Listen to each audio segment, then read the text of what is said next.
Ito ang mga empleyado ng Amang Rodriguez Memorial Medical Center sa Marikina City. Auditorium gagawin. So, year 2020 pa ba? Okay, after surveying the scene, assessing the patient, tumulong din sa pasyente while calling for help. Yun ang ibig sabihin ng slide na to. Kung hingi kayo ng tulong, dapat alam niyo what happened, location, number of persons injured, extent of injury and first aid given, the telephone number from where are you calling.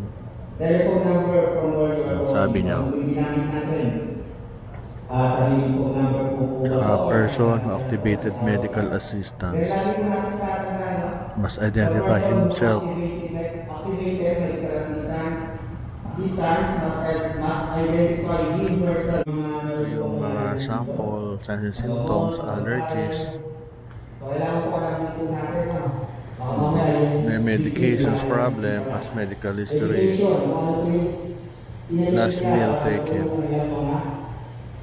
events prior to injury. Past medical history, last meal taken. Kaso hindi nyo naman interview yung victim. At injured, no? Pumutok po bigla. Last impression. Then Chest isa, compression. yung mga 2 fingers technique. Ang chest compression. Then kailangan, sabi ko nga po kanina, focus kayo, tinitingnan nyo yung pinaka-side ng compression, baka mamaya, yung pag-compression nyo is bababa na pala. Okay? Thank you, sir.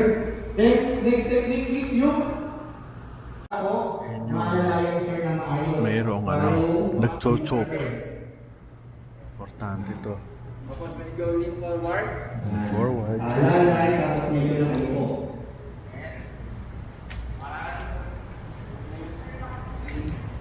one, two, three, four, five.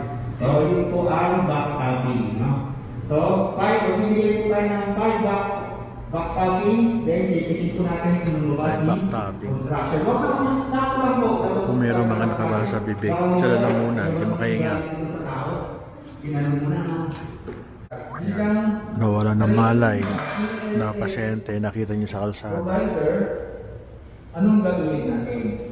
So, Okay? Ang ikaw lang mag-isa, witness na wala ng malay sa kalsada. Sir Bernard, start ako. Pwede po kayo mag-video nga, pero wala na po sa social media. Okay. Sige po. Start. Anong una nga gagawin? Serving the scene. Pag sinabi ng facilitator na scene is safe, then anong sasabihin? DD is on. The scene The scene is safe. is on. Okay. Then, anong next step?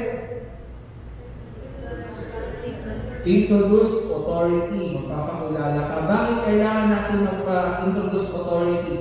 Kasi hindi naman lahat ng bystander alam kung sino ka. Okay? Sige, start. Ako po si Nico, marunong po ako sa TLS, may makakatulong ako.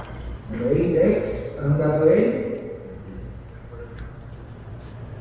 Pakilala. I-check. Anong i-check natin? Yung pulse ba o responsiveness? Responsiveness. Makatulog lang siya. Kung bumulat ka siya kasi tulog lang siya.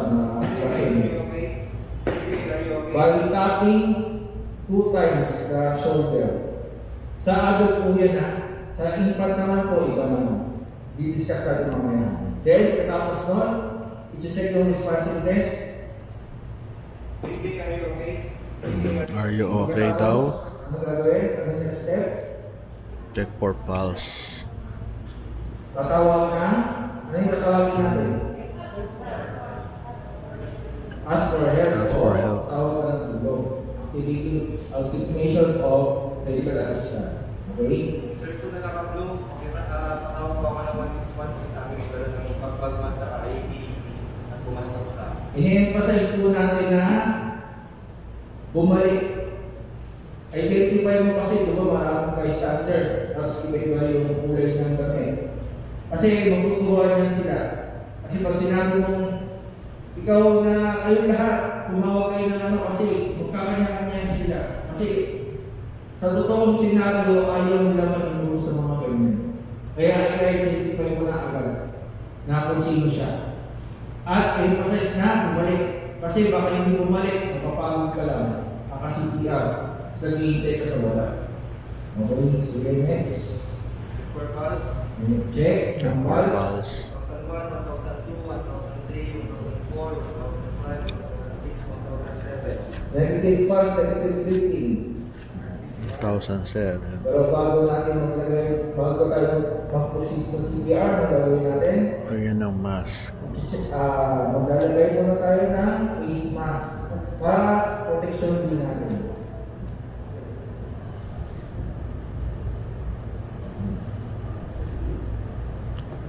Yung sinabi ni Sir Bello Auto compressions. 5, 6 na quality, high quality CPR, ano nga yun?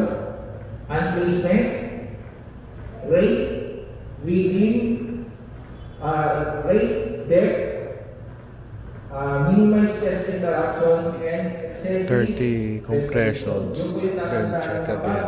Magbibigay kayo ng CPR. Again, 15 compressions, 2 breaths using that bag. Ang bubag ang tawag namin yan para pumasok yung hangin. Yan, palitan. No shock advice. Yung gagawin natin, CPR.